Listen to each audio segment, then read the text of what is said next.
နေ့ညတော့ငါတို့နှစ်ယောက်အတူတူတစ်တစ်စိတ်ထိုင်ရအောင်နေအိတ်နေလည်းရတယ်နော်ထိုင်နေလည်းရတယ်နေအဆင်ပြေလို့နေလို့ရပါတယ်ငါလည်းဒီနေ့ည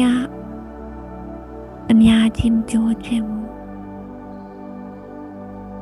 ပြီးတော့ဒီနေ့ကိုခဏလောက်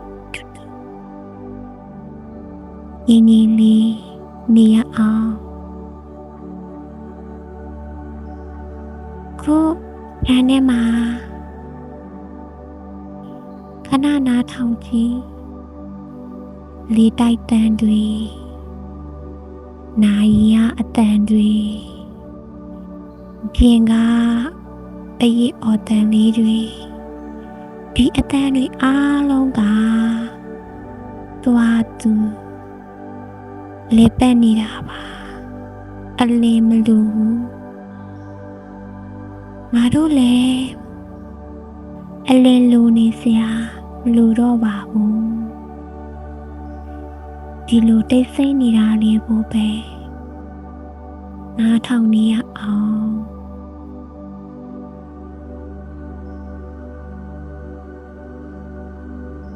ခုတော့ကိုပဲအချိန်နည်းနည်းပေးလိုက်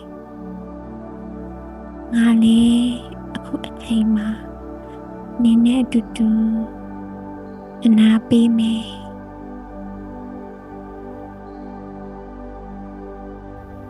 ကဲ